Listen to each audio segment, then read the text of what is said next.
Mom said the basement was off limits, unless I wanted another tetanus shot. I saw Edie sneak down to the basement once, carrying packages. I thought maybe she was hiding presents.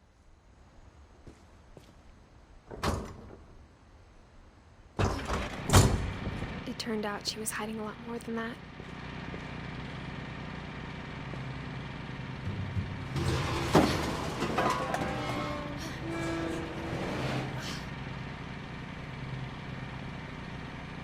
I remember asking Mom once about where Walter had gone. She said after Barbara died, he got as far away as he could.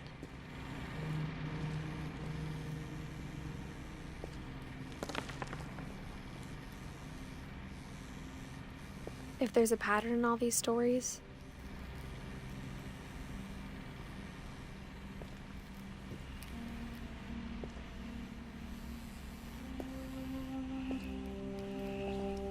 I think it's that none of us has gotten very far.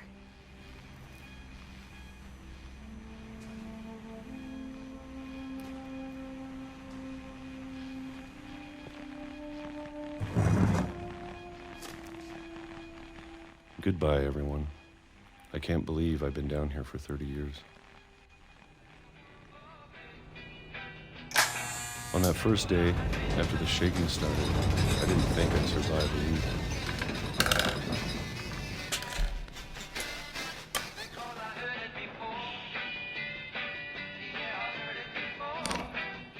But after a few days, I settled into a routine. That's what kept me sane. Having a schedule, living for today. I always expected to be dead tomorrow. But if you wait long enough, you get used to anything.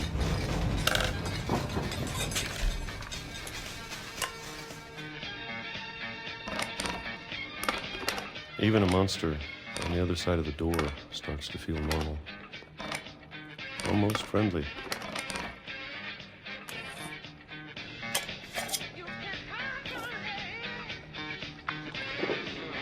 And then one day, everything just stopped. Whatever that thing was, it was gone. Maybe it got tired of waiting. Or maybe I just got tired of being afraid.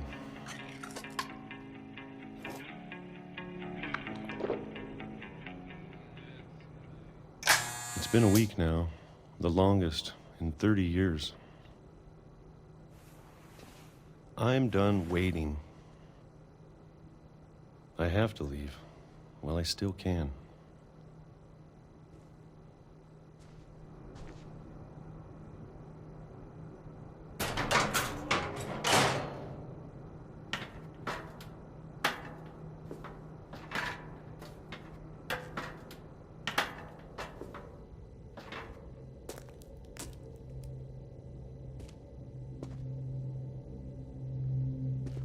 I know it's out there, somewhere. Whatever killed Barbara and Molly and Calvin.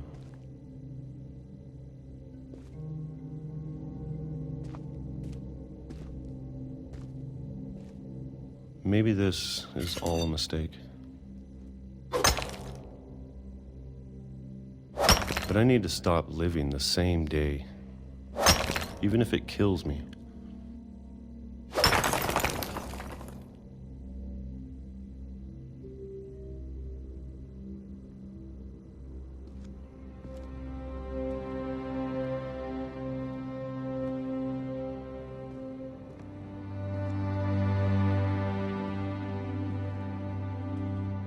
Whatever's out there, I want you to know I'm ready for it. I'm going to appreciate all of it, especially the food. I don't mind if I only have a year left, or a month. for a single week, I'd be happy with one new day. I can already imagine the sun on my face.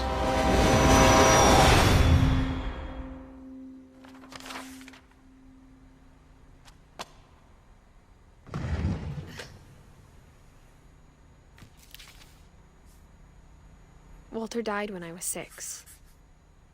I can't believe my mom never told me he was down here. I'm sure my mom was trying to protect me.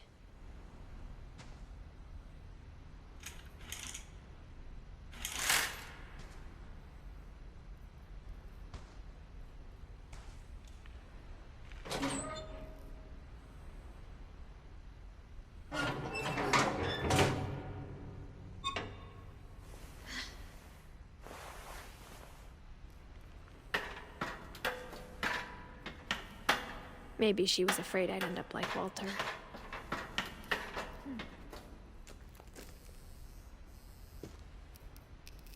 But if she never told me about an uncle under the house, I can only imagine what else she was hiding. I don't want to make the same mistakes she made, trying to bury something that's still alive.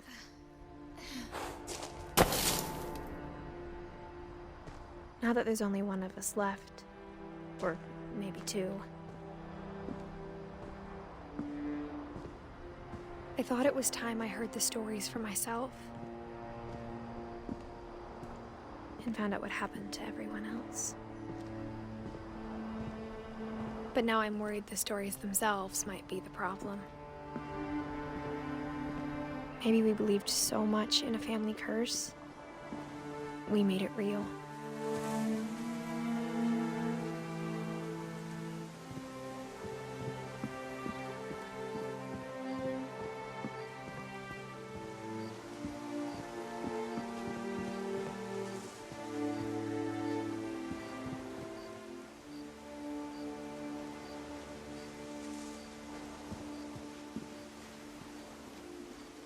I don't know if I should even be writing this.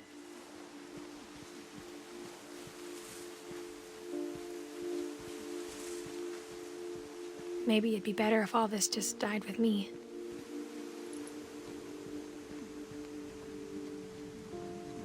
But I thought you should know about your family.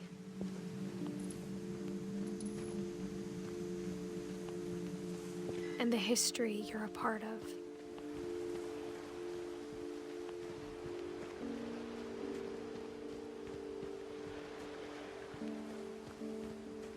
Though to be honest, I feel as lost as you probably do right now. I think the people in these stories believed them, for what that's worth.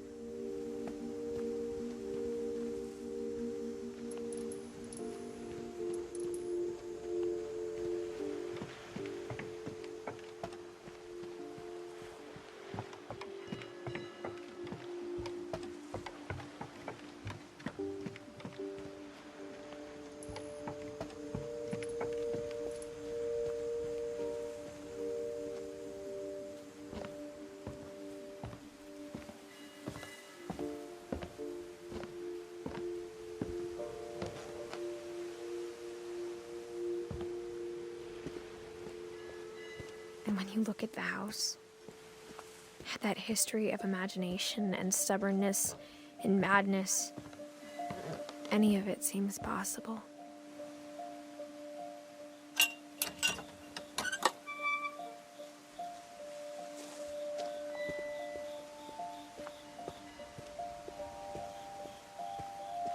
I think we've been surrounded by death for so long, we've just gotten used to it. What kind of family finishes building a cemetery before starting the house?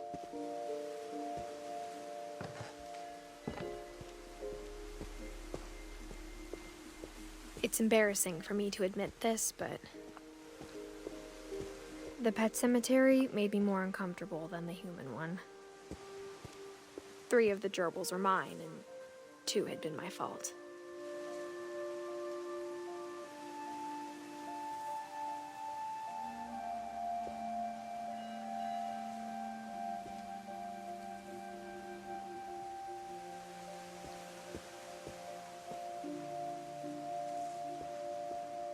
Sven built the house, but it was Edie who designed the cemetery.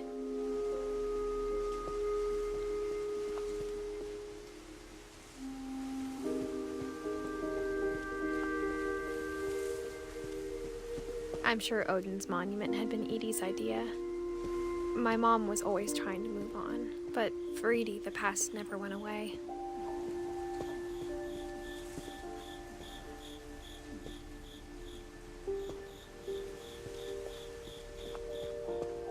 She could see it poking out of the water at low tide.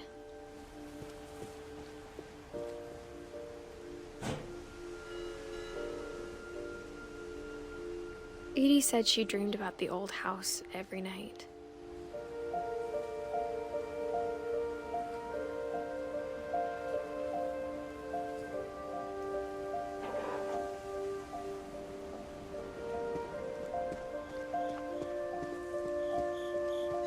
Edie's side was always easier for me to understand.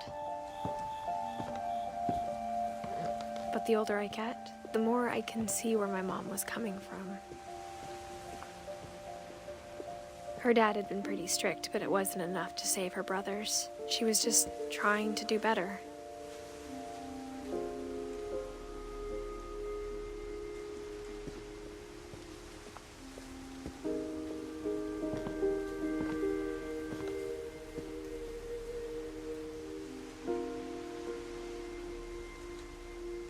She lost 2 of her brothers, just like I did. I get why she tried so hard to protect us.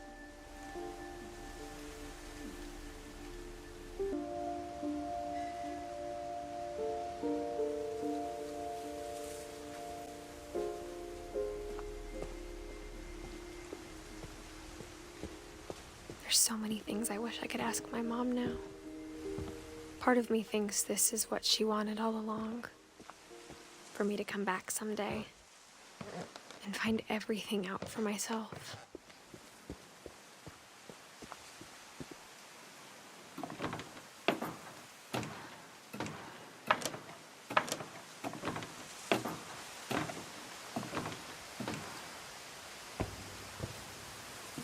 But looking back on it now, if she told me there was going to be so much climbing, I never would have come when I was 22 weeks pregnant.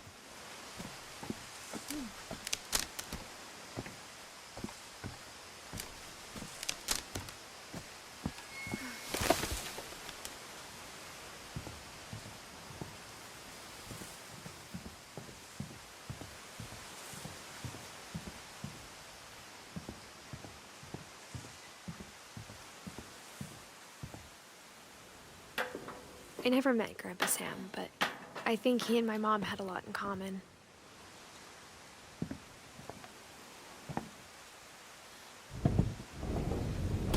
They were both pretty intense.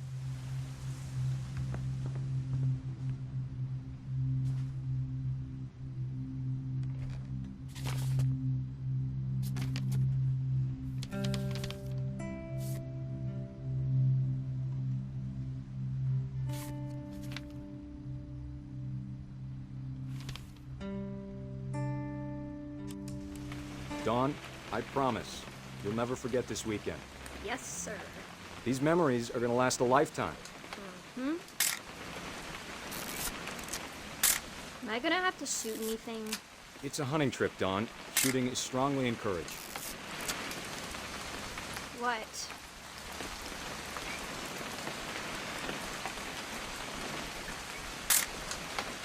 Not quite. Perfect. It's gonna rain the whole weekend, isn't it? You'll never forget this weekend, Dad. Okay, got it. I'm gonna take some pictures, okay? Just be careful. That camera's older than you are.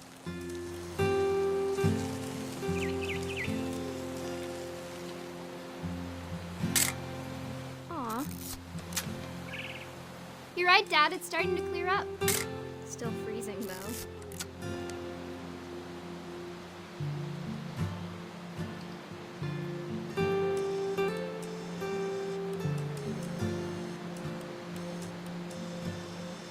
definitely should not have drunk all that coffee. Hold still on. Hey! That's a keeper. I'm just saying, I'm not always gonna be here, Don. You'll need to remember this stuff, if you want to survive. I'll be fine, Dad. You know who else thought he was gonna be fine? Some guy who died. Don, I'm being serious. I know, Dad. You're always serious. Doesn't being out here make you want to chill out? Well, to tell you the truth, I haven't been out here in 20 years. Don, don't you think you could find something more interesting to photograph? Last time I was with my brother Calvin. Man, that was a great trip. Your grandpa Sven taught us how to fish, how to build a fire. We found an old logging trail with deer everywhere. I bet if I could remember where that trail was, we'd spot a buck for you in no time. Give me a minute to check the map.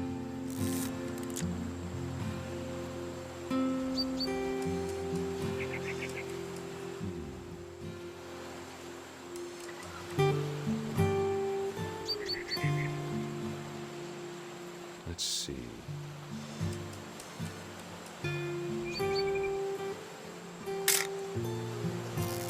Maybe.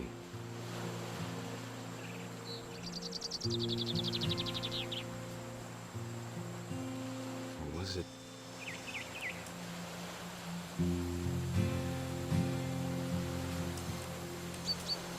Could have been. Dad! Good eyes, Don.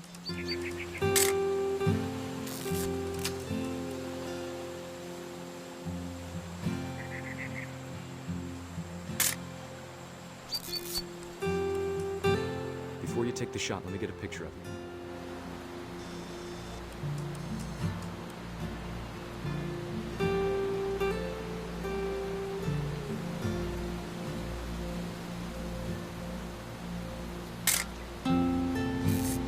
Dad, I...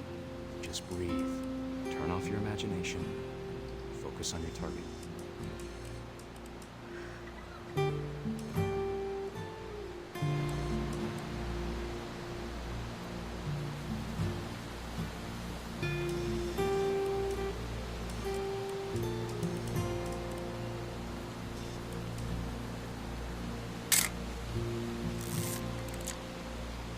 Let me get behind you.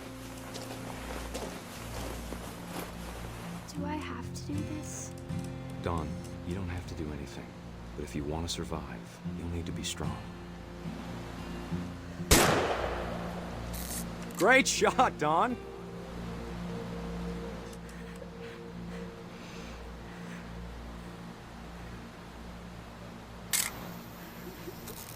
I'm proud of you, Don. Always remember that, okay?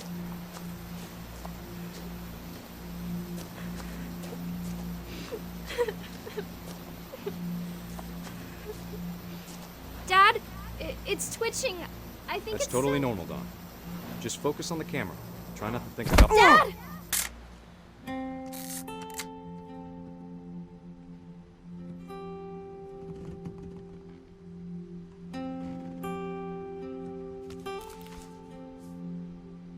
Of all these stories, that's the one I wish most that my mom had told me.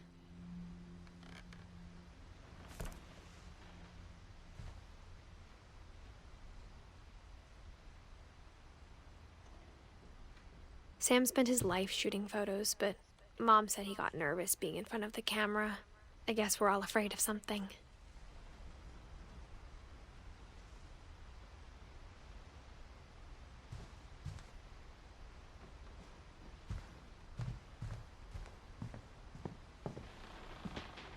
Instead of hiding from death, Sam seemed to go out of his way to meet it.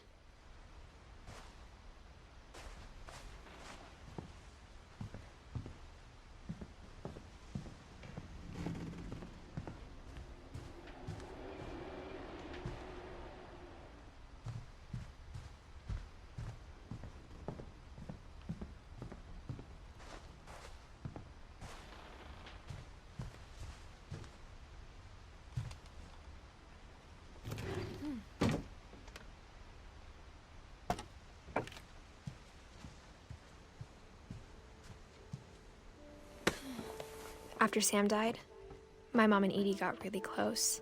They'd both lost a lot.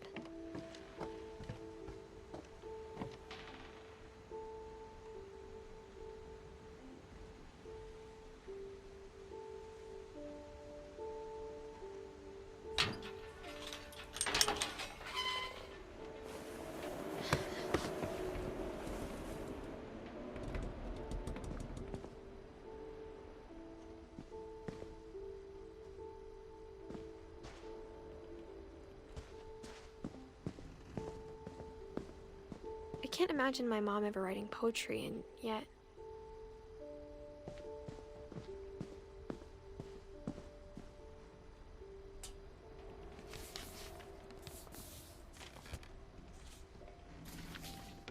Dear Kay, do you remember the way Gregory used to laugh when he thought he was alone? Like something funny was happening, but only he could see it.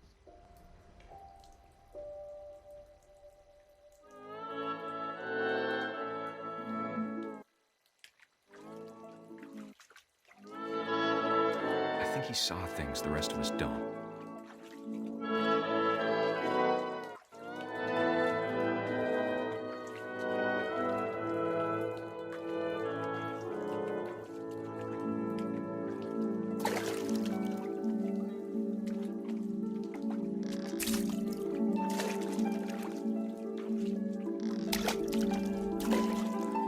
Watching over, Gregory. It's time to...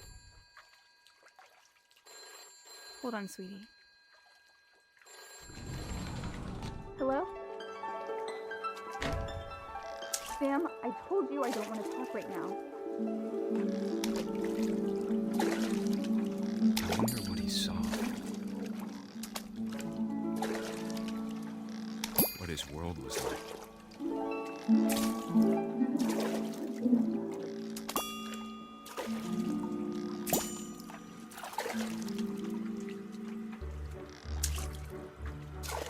He reminded me so much of Calvin. Lost in his imagination.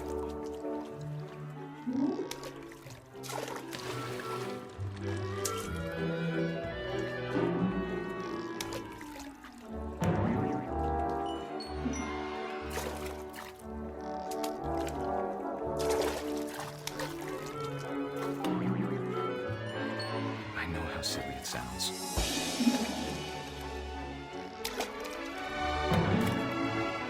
But I worried about a baby being too happy.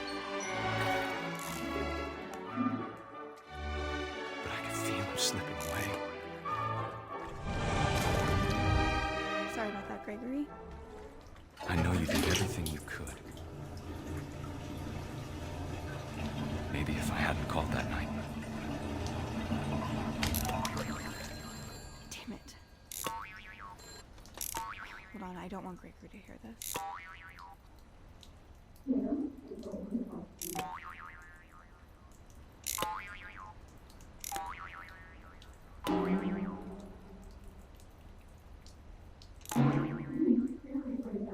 I wish he could have told us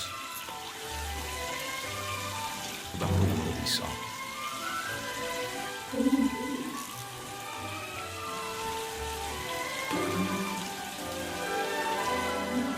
There's so much I don't understand about Gregory, about everything.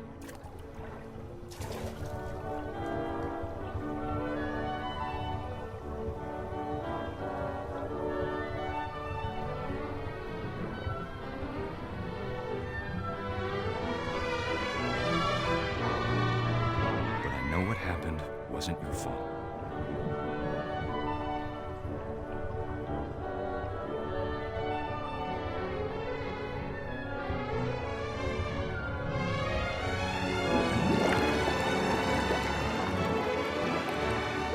I'm sure he's happy.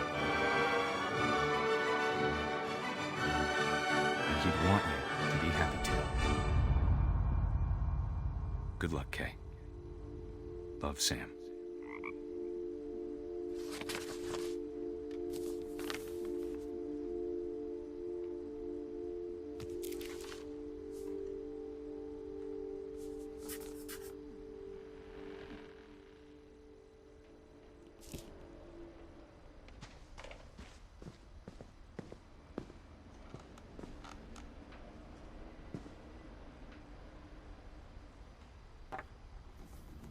A poem for Gus, who always said the wedding was a bad idea.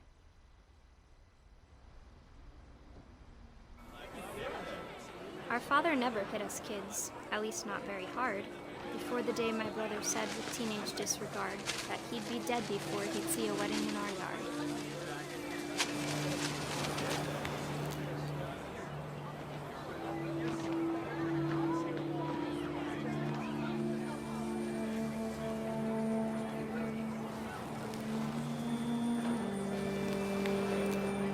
My father made him come, of course, but Gus stood far apart, just flew his kite and bottled up the storm inside his heart.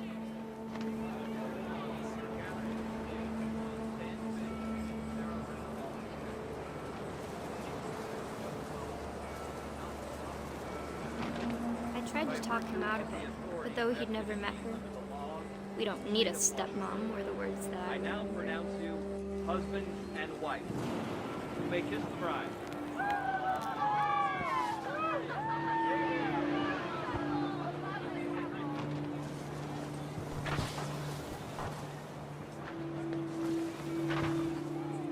When the time for photos came, Dad ordered him to come here. But Gus declined and as a sign held up his middle finger.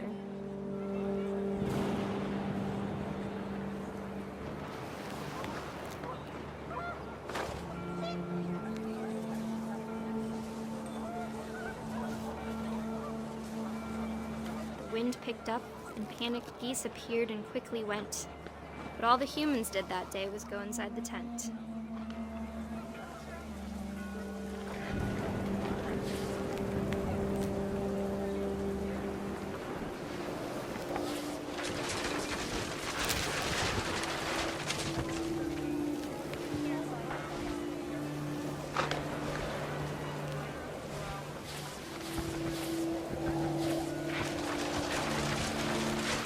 The rain came down in buckets then, but no one seemed afraid that nature might destroy the tent our dad had crudely made.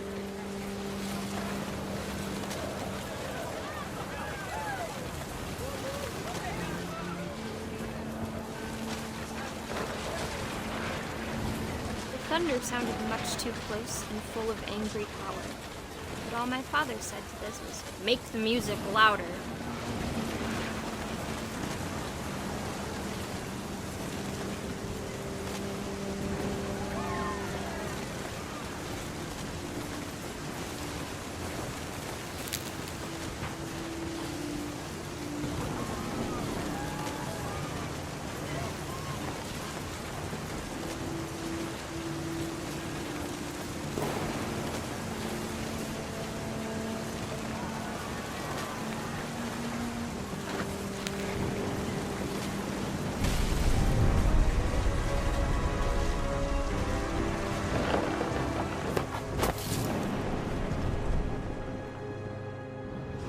I wish that I could truly say I thought about you on that day. Out there on the beach alone, just you, the wind, the sea, and foam. But I didn't, until we found you.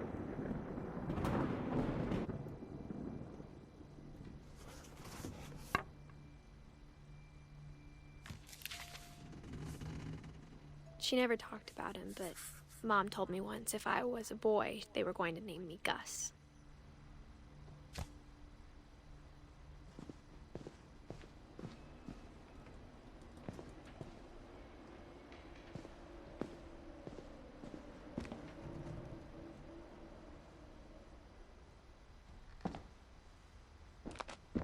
My mom moved up to the loft after her brothers died. At the time, it was as far away as she could get.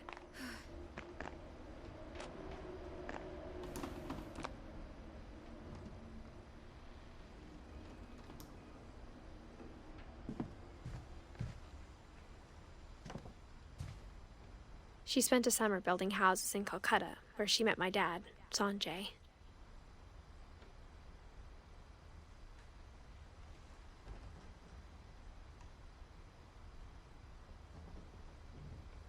My mom moved to India a week after graduation and got a job teaching English. Louis was born a year later.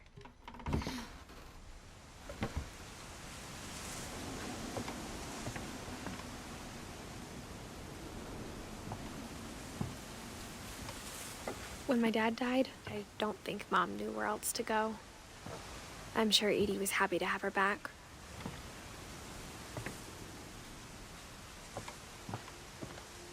The house had to get a little bigger, but Edie was used to that.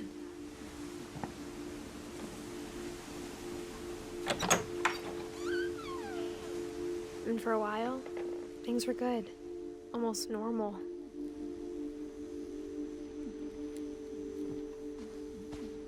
But it didn't last. The beginning of the end was Milton's 10th birthday, when Edie gave him a castle.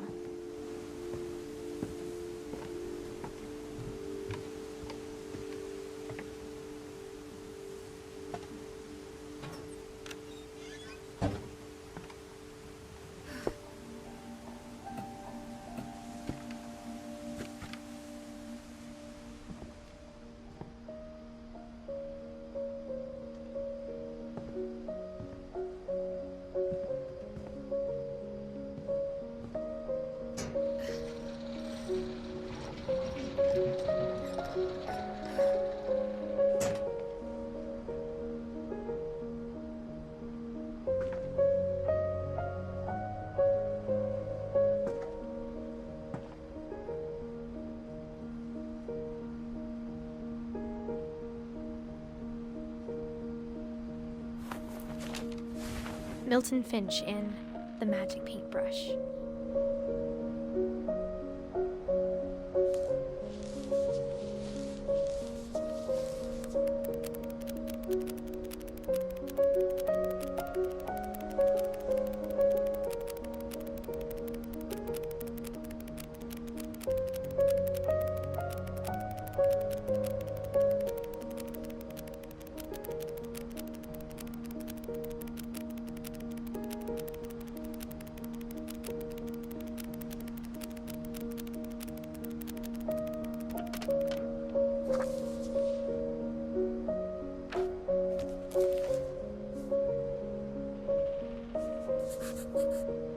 I was 4 when Milton disappeared.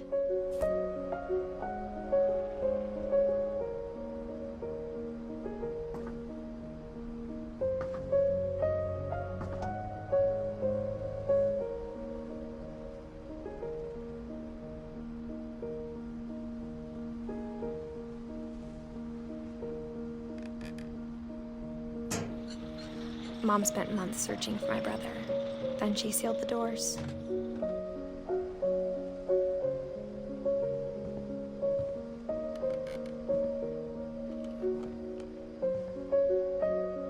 Whatever Milton had found in the house, Mom didn't want it getting out.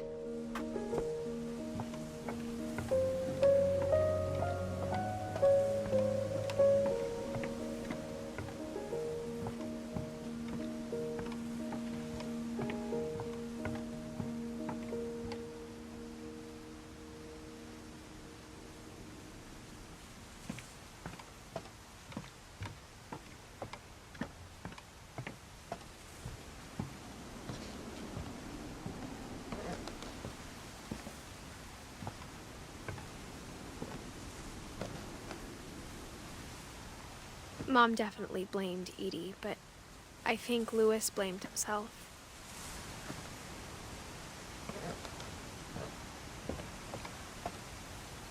After he graduated, he just spent more and more time in his room, until Mom got him a job at the cannery.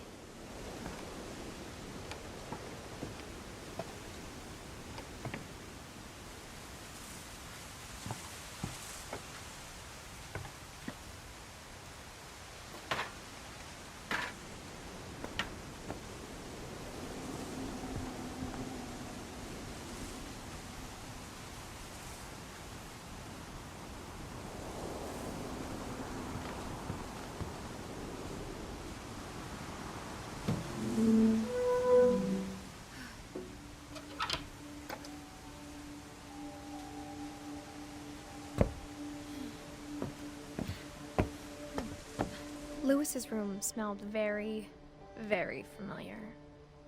That part of him lived on.